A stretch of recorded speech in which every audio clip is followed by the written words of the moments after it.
Namo tassa bhagavato arahato samma sambuddhassa. Namo tassa bhagavato arahato samma sambuddhassa.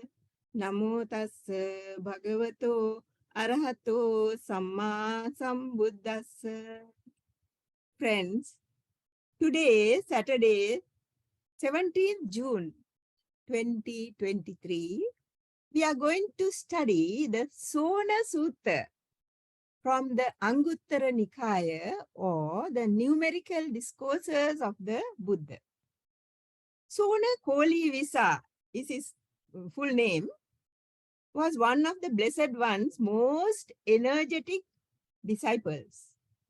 He practiced so energetically that he used only 2 of the meditation postures recommended by the Buddha, namely standing and walking.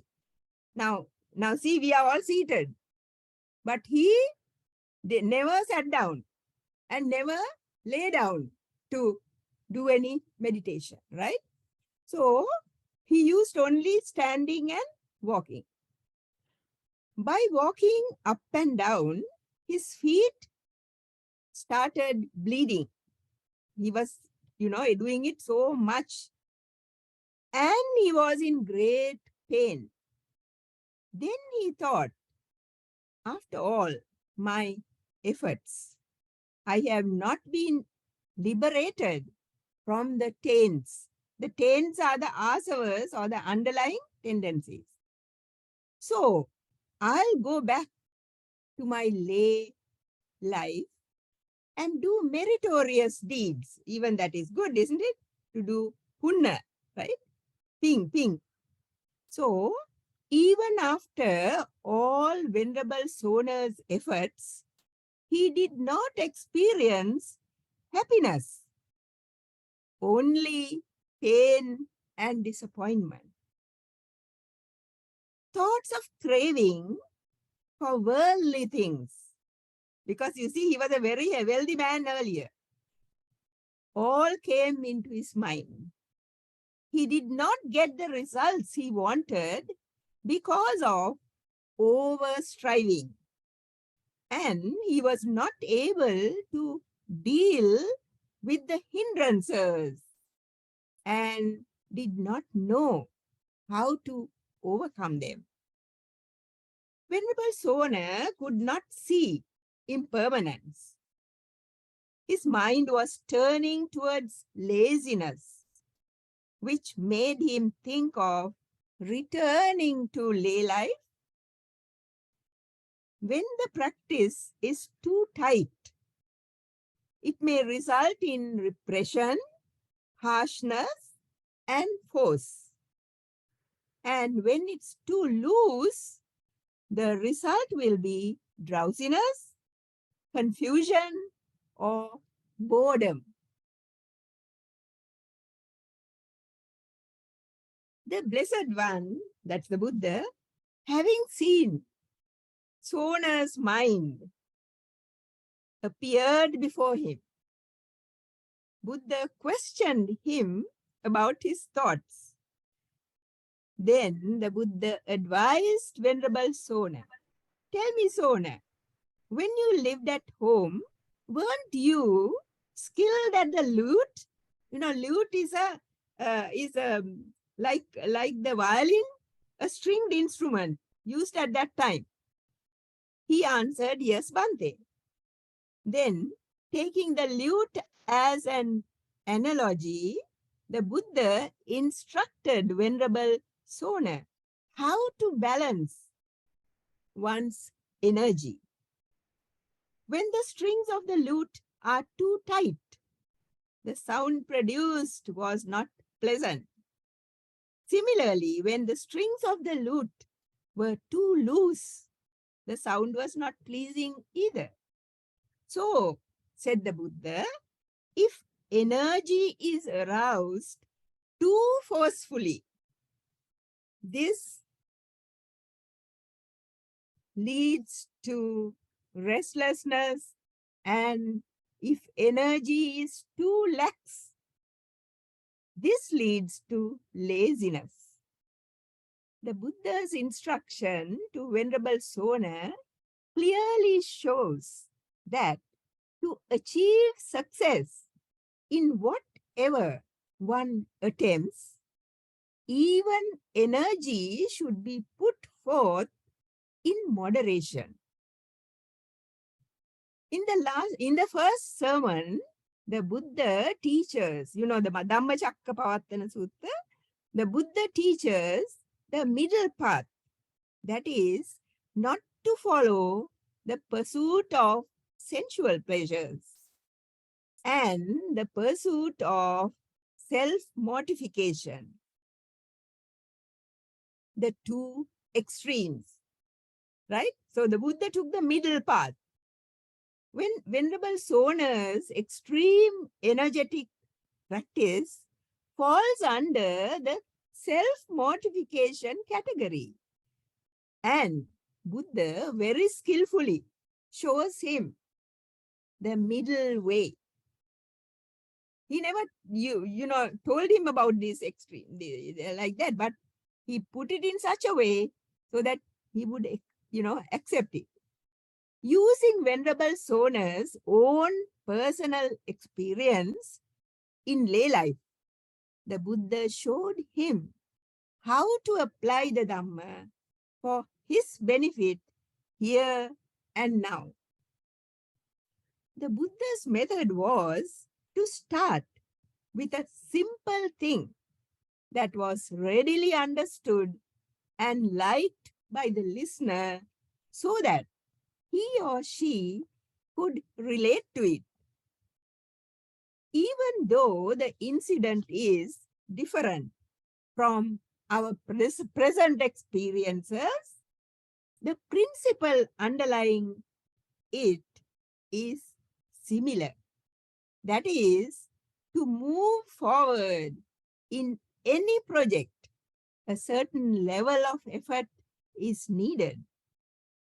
But pushing too much may not work at all.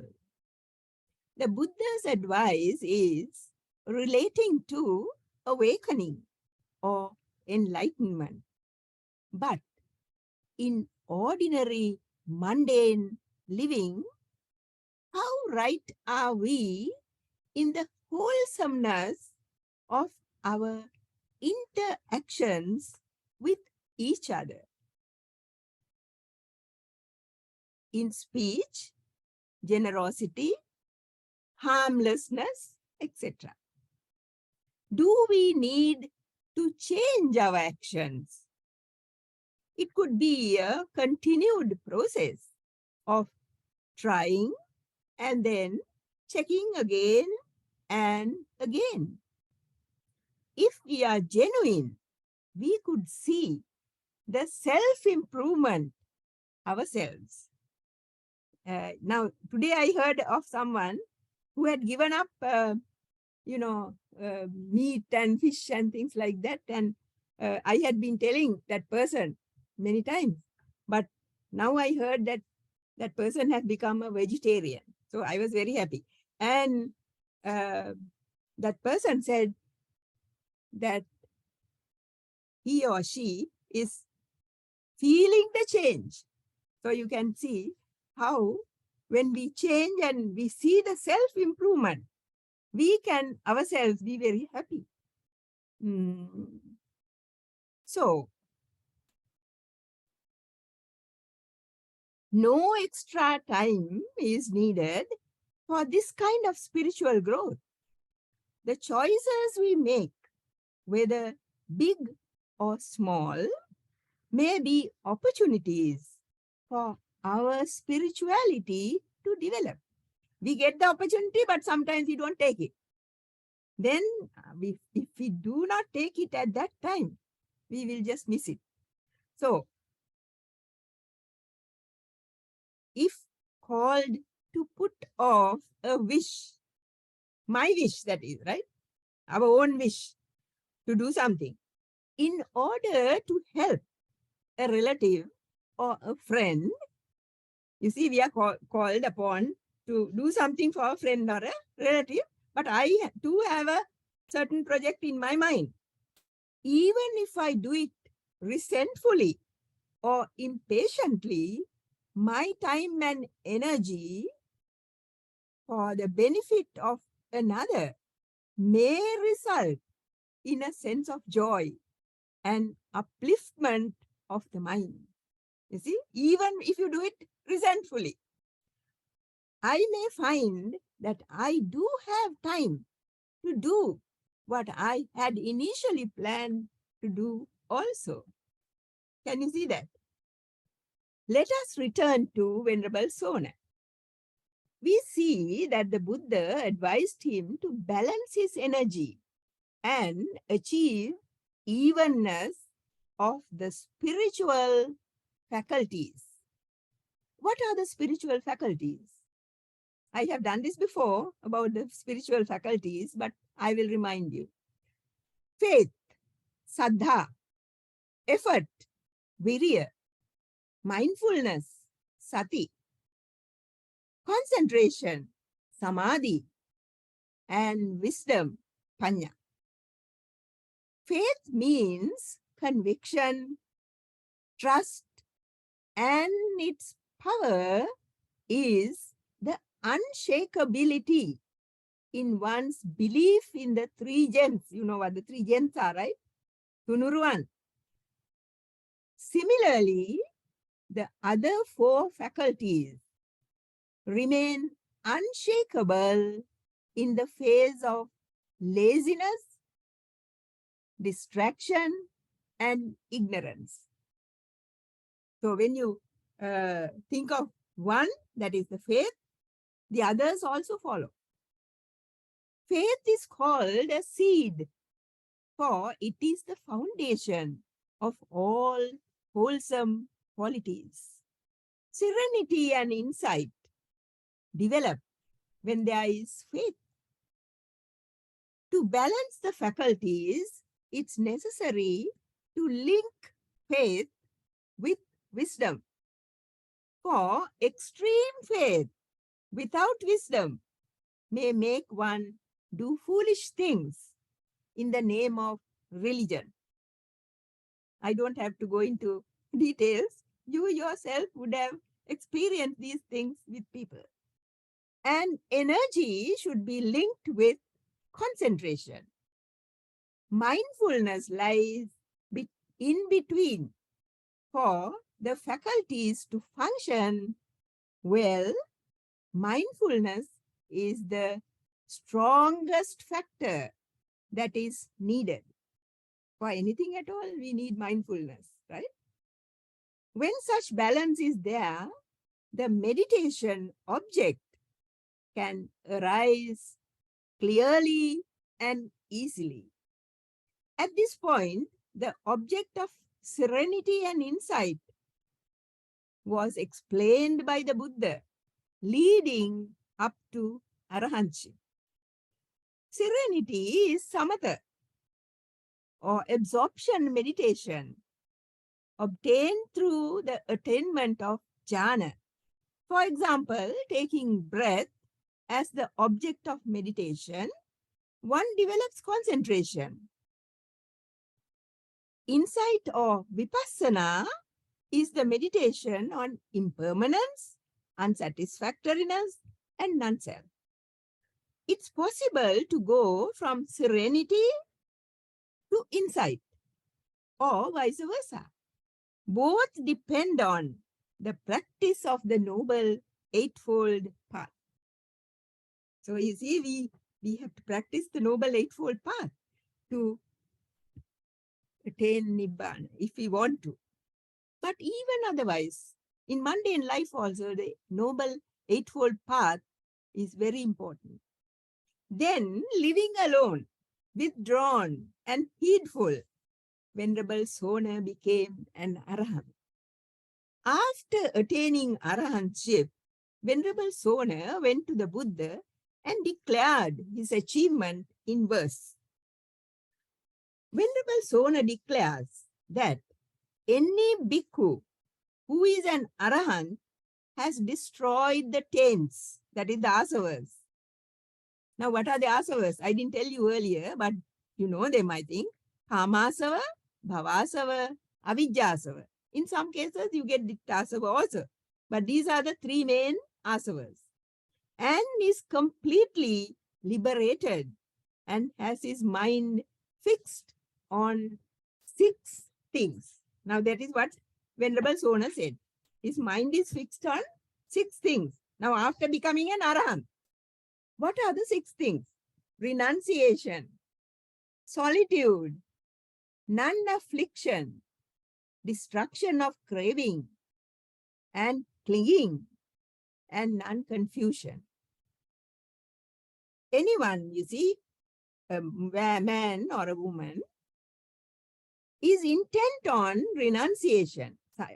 Let us say someone is intent on renunciation because she or he is devoid of lust, hatred, and delusion, and not on account of mere faith. Now, this is what Venerable Sona is telling the Buddha. It's not because of faith only that one can become an Arahant. You see, one must have these 6 also. And is intent on solitude, not because she or he has a strong desire to get gain, honor, and praise. But since she or he has done his spiritual work, he is devoid of lust, hatred, and delusion. But since she or he has done,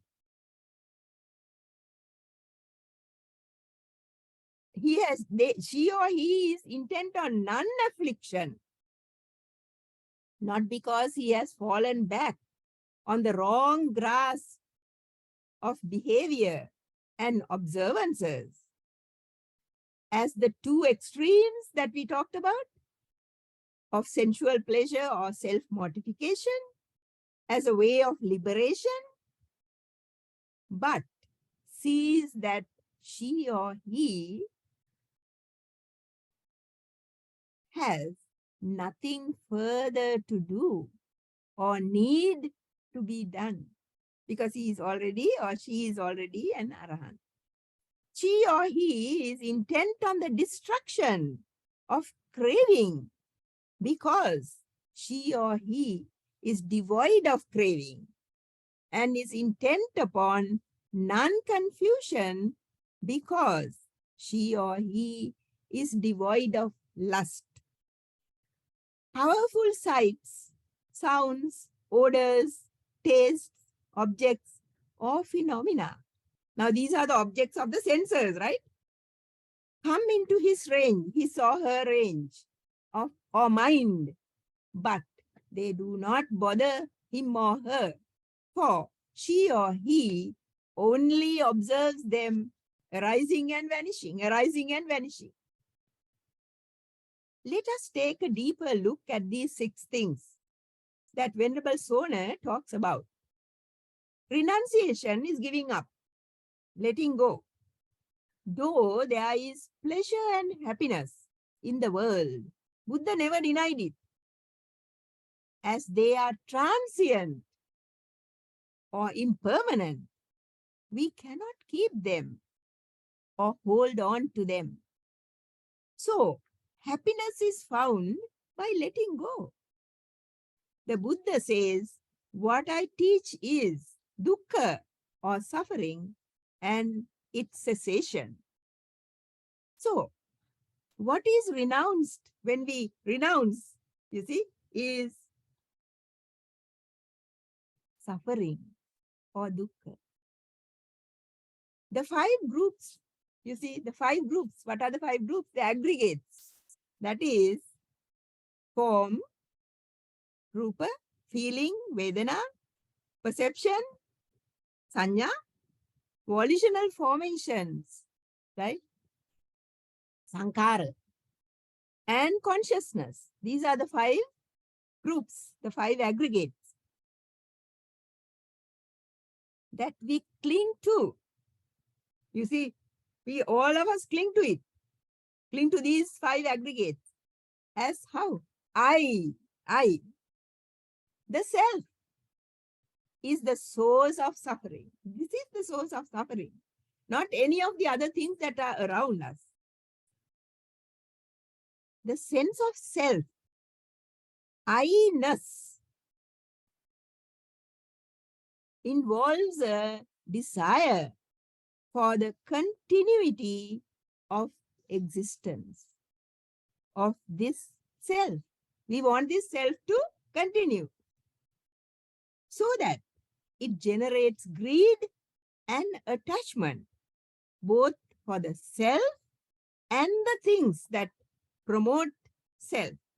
For example, sense pleasures, possessions, relationships, etc.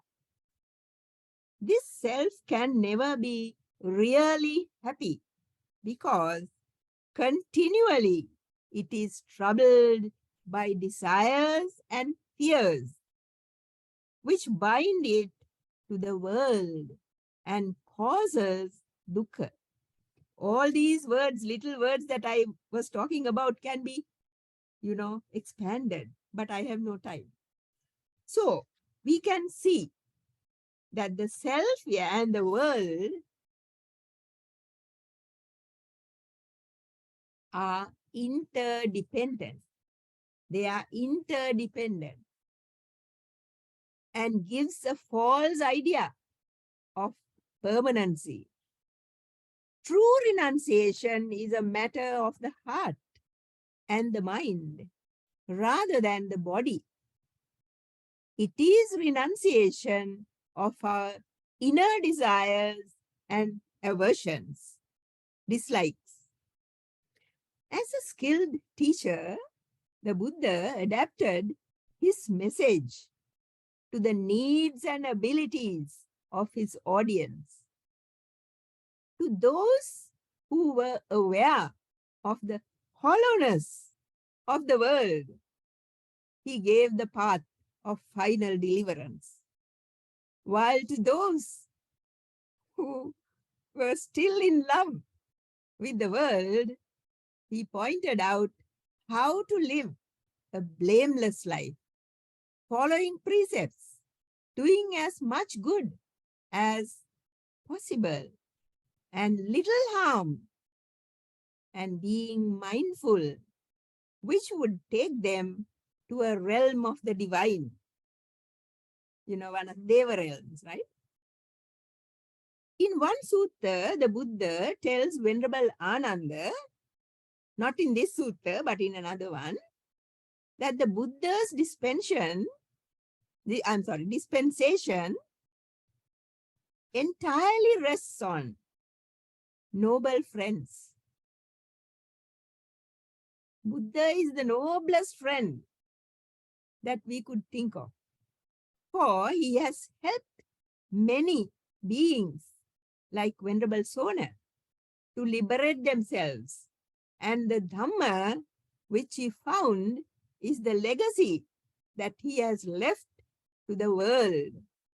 We should find noble friends too in our journey. That will be very helpful. What is solitude now? There were 6 things that Venerable Sona was talking about. Solitude is one of them.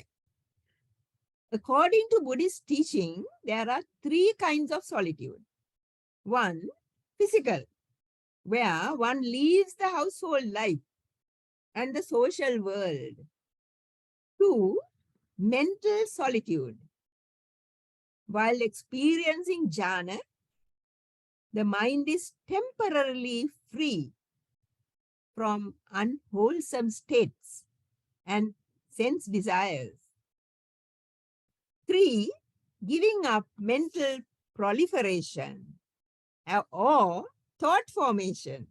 You see, that is one of the things that we can, get into trouble with, thought formation. The Buddha periodically left his disciples and went into solitude. Many times he did it during his 45 years in society. When you go on a retreat, now you also talk about going on retreats. When you go on a retreat, put your worldly affairs in order so that they do not come to bother you. Ideally, we should empty our minds of thoughts, reactions, mental states like lust, ill will, restlessness, and doubt. These are the hindrances. Let's see what non-affliction is. Now we talked about non-affliction. To avoid or to get rid of afflictions.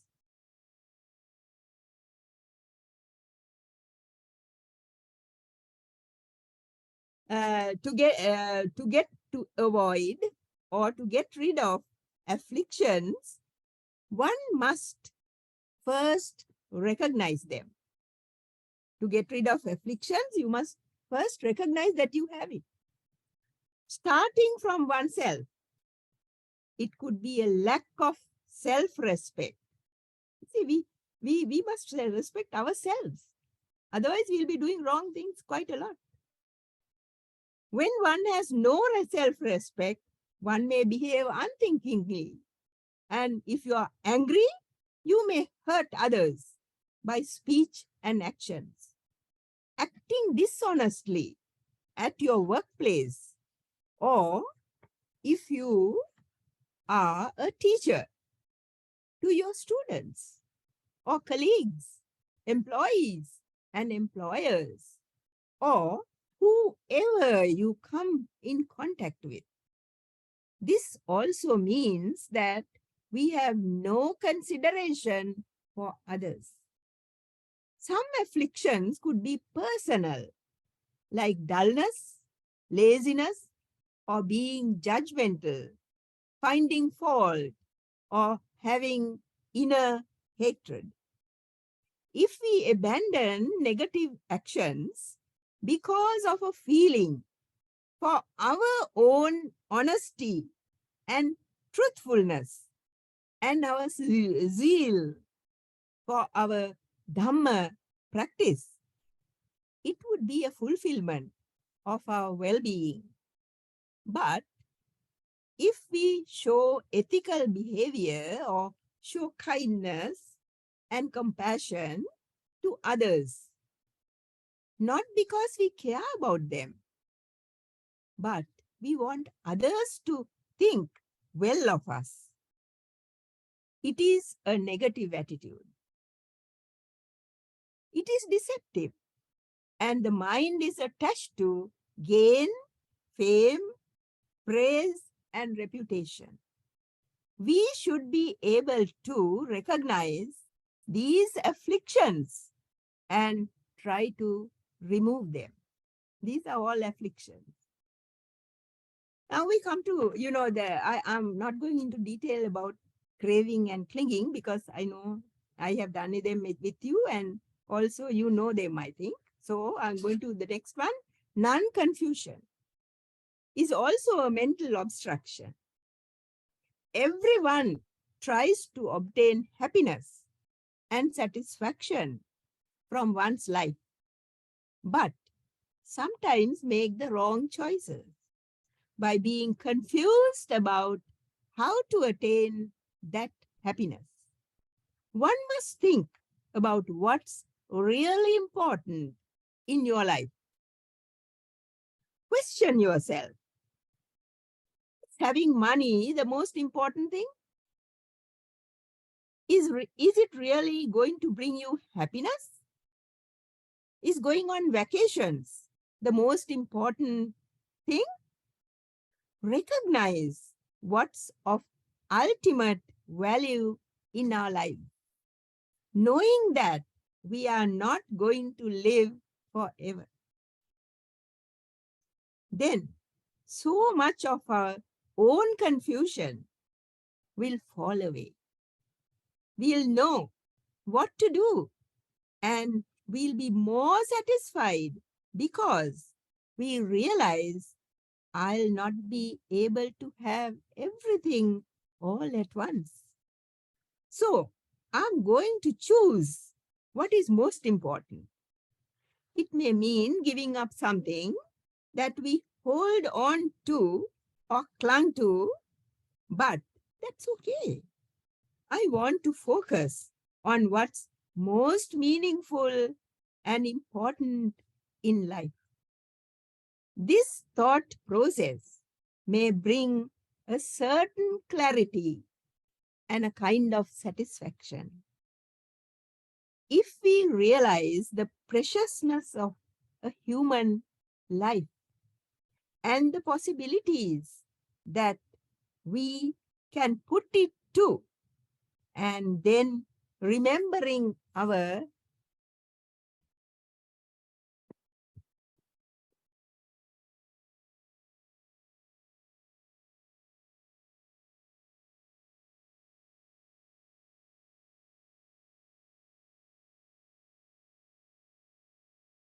mortality, we'll be able to make good decisions. It will help us to see our priorities. Everyone has problems and does not know how to solve them.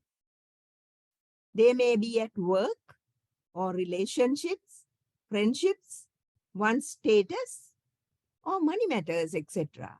But when we realize that our time is limited, we'll not waste a single moment. We'll use our precious time for what's useful and valuable instead of getting involved in things we may regret later. Thank you. So I already have one question, which I will answer now. I saw it in the chat box. So let me answer that question. Now,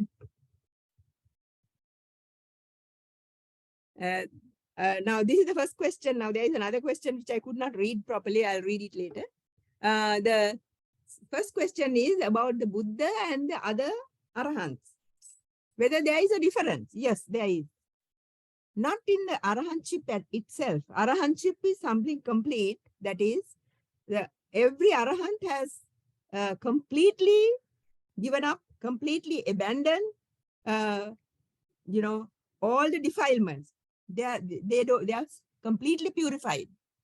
But we know that Buddha is the first Arahant in the world. And he is the one who found this way and gave it to us. So that the other Arahants are following what he told us.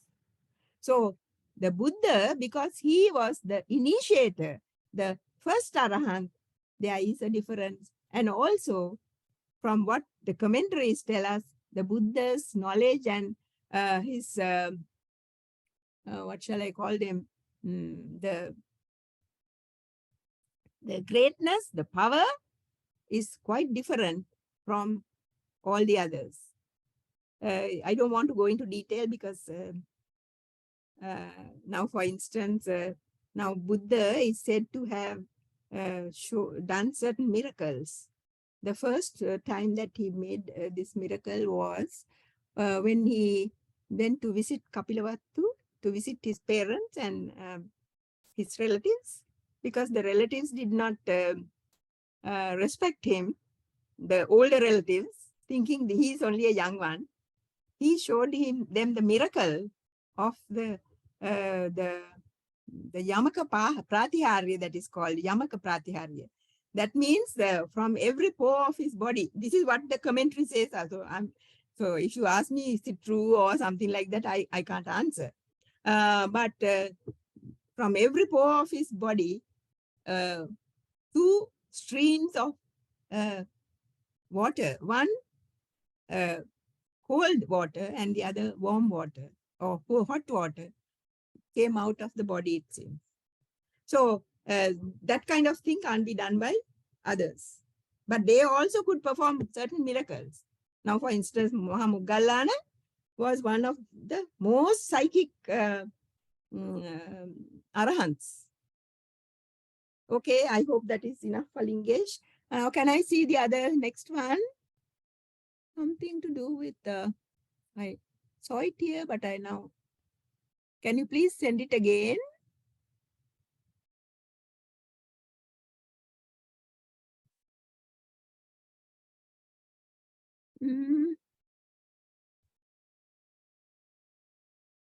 the question?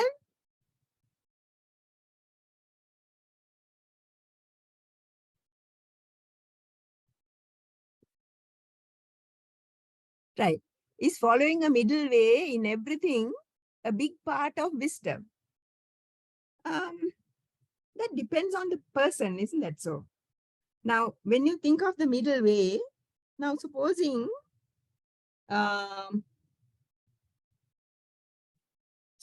you want to give something to somebody. Now, thinking that it's the middle way, you don't give exactly what that person wants, but you give less, thinking you are using the middle way, then that's not correct. When you, now I'm just taking an ordinary example, right? If you are giving something to somebody, it should be something good. It should be something that the person really needs, not something that you don't want to have, and therefore you are, getting rid of it. Not that kind of thing. So when you think of the middle way, it is more towards not material things, but more towards spirituality, the middle way, right? So it is mostly about mental uh, things, right? Not so much of material. If you want to expand on that question, you may do so.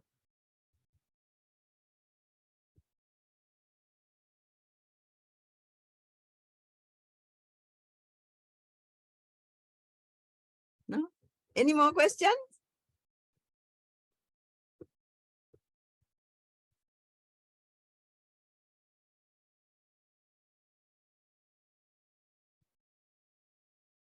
No questions? Then shall we take the... Now, I think you can remember the last time I did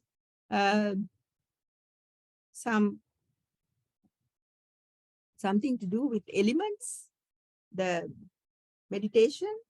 I'm going to continue that today, because even what we discussed just now is more towards spirituality than other things, than punna or wholesomeness only. So therefore, I want to continue it today also. Would you like to take a few deep breaths and sit properly with your spine, head, and neck straight, and your hands on your lap or on your knees, just as you like, and take a few deep breaths, then close your eyes.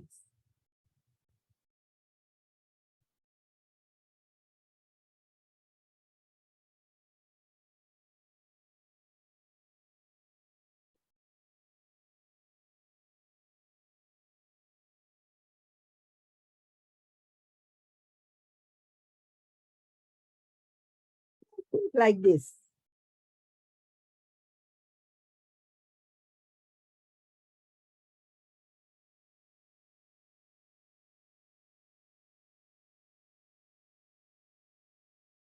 The last time we did up to the clinging of the senses with the mind. Now we'll talk about a little bit in detail. So when I say, don't say it, but think about it. I will not cling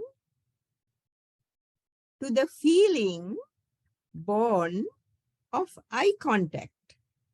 Now, when the eye contacts the object, and eye consciousness also comes there, then you see. So then when you see, that is called contact. There is contact, the eye and the object. So I will not cling to feeling born of eye contact. That is, now when you contact something, feeling comes. So you don't want to cling on to it. It comes, but you don't want to cling.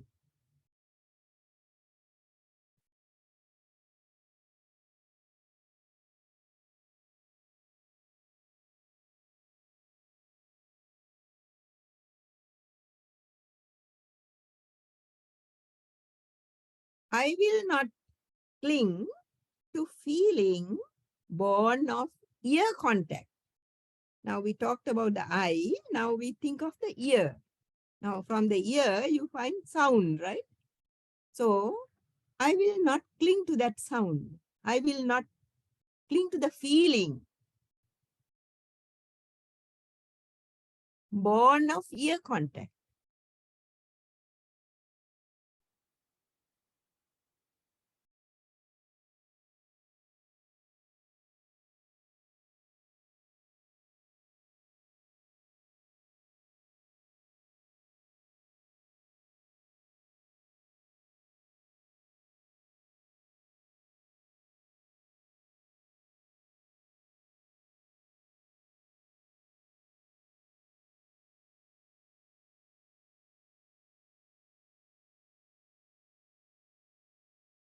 I will not cling to the feeling born of nose contact. That is the odor or smell. The whatever odor that you get, whether it's good or bad, pleasant or unpleasant, you're not going to cling to it. If you like it, you cling to it with pleasure. If you don't like it, you cling with aversion. So you will not cling to it.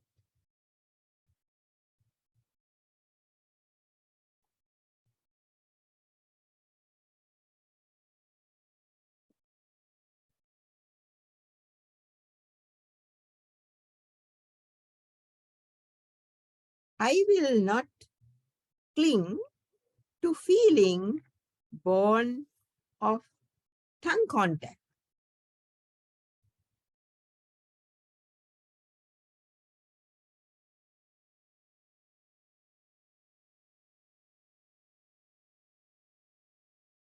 That is the taste.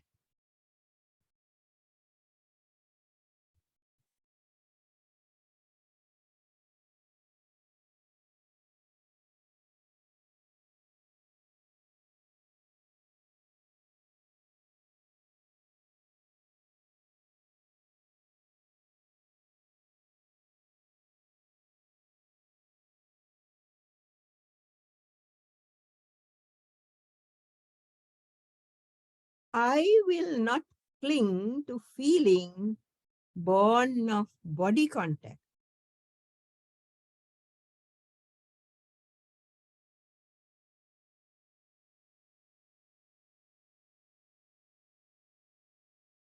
That is touch. Whether it is a pleasant touch or an unpleasant one or neutral, you're not going to cling to it.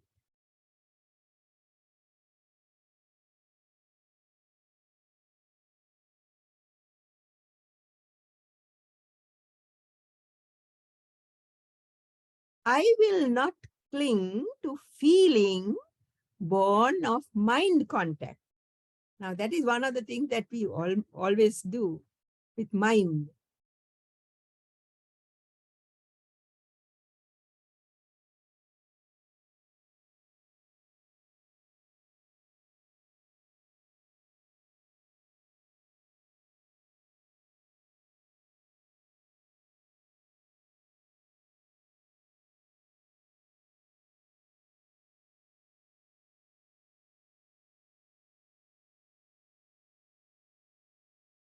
Now, think like this.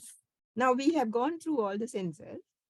I will not be dependent on feeling born of these contexts. They are impermanent, anicca, unsatisfactory, dukkha, and non-self, anatta. They don't belong to me. All these feelings.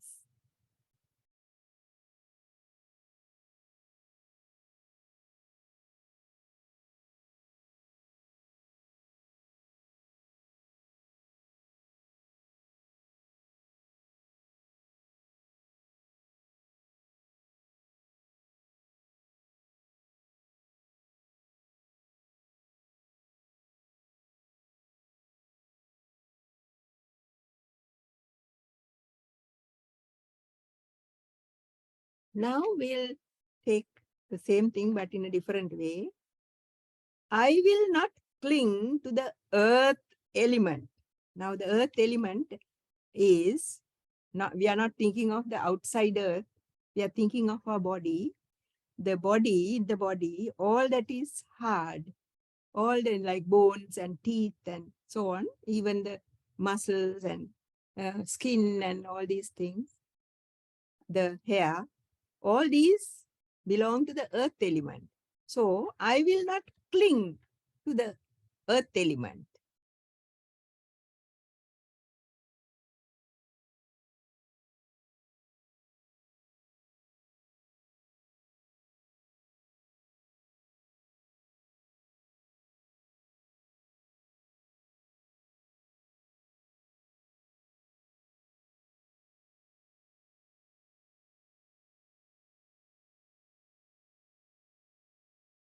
I will not cling to the water element.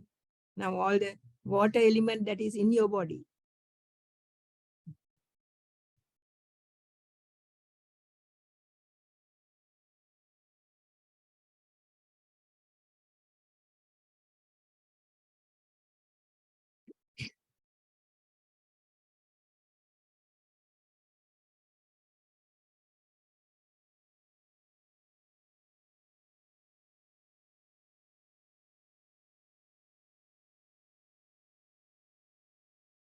I will not cling to the fire element. That is the heat element in your body. The heat that digests your food, that makes your blood run through the body, and so on. Even the our walking helps in the walking and so on, right? So all that is the fire element. I will not cling to it.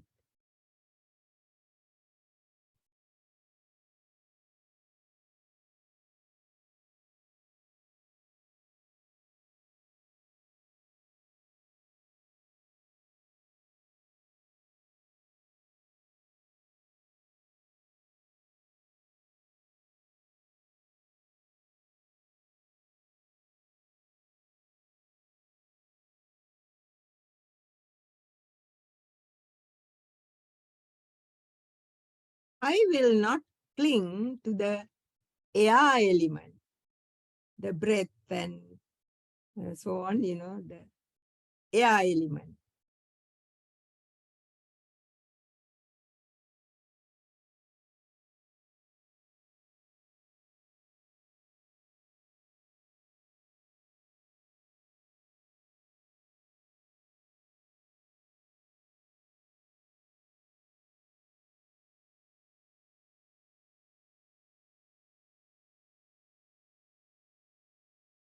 I will not cling to the space element. Now, the space in the body inside, right? Now, there is a space in the mouth, in the nose, in the neck, in the lungs and in the belly and so on, all the ears, the space. I will not cling to the space element in my body.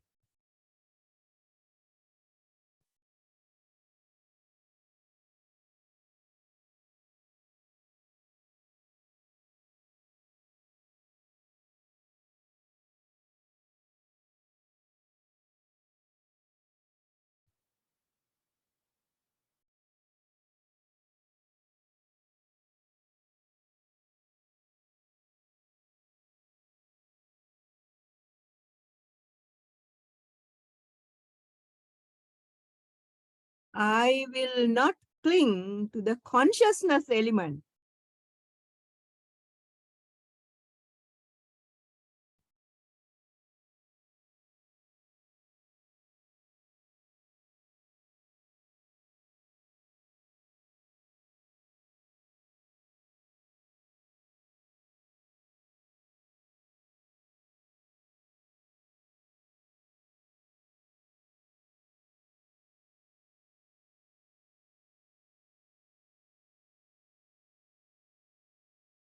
Now think like this.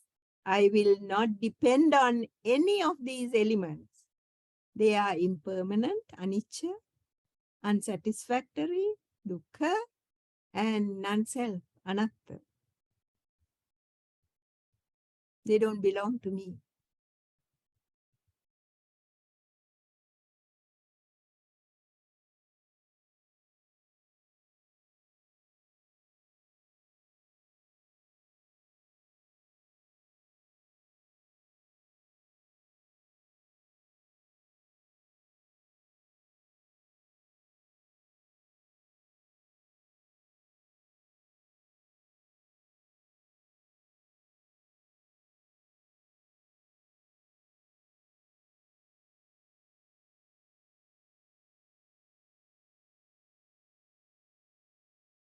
I will not cling to material form, rupa.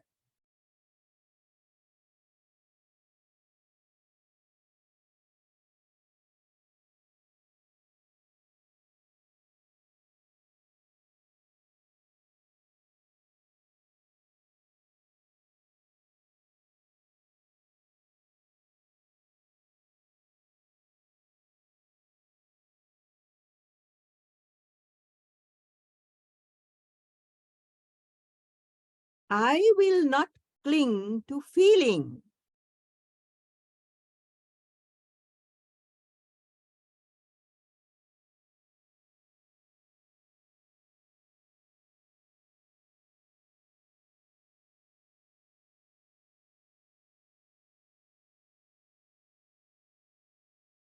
I will not cling to perception.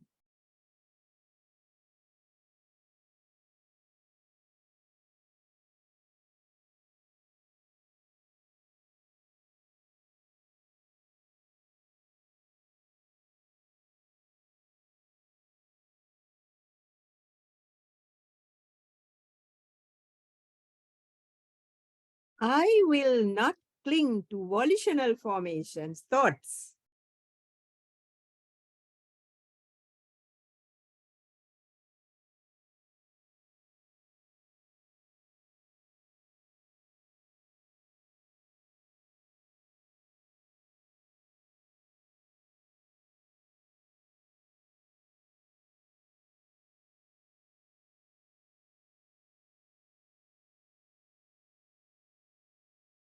I will not cling to consciousness.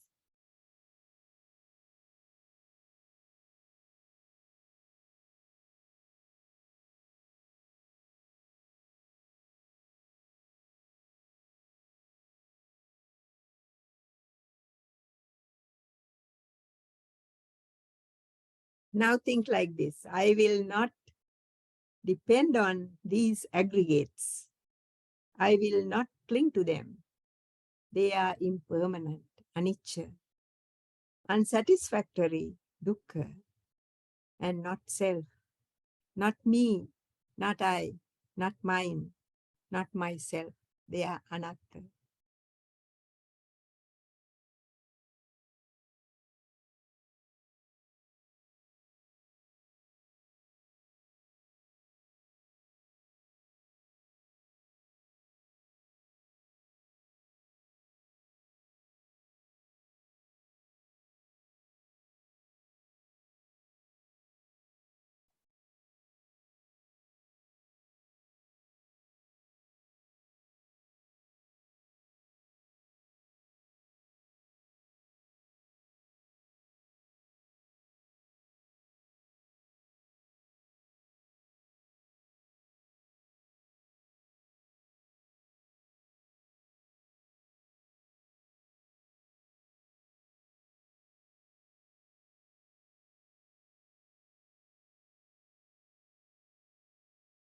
So we have come to the end of our program. Are there any questions if you want to ask?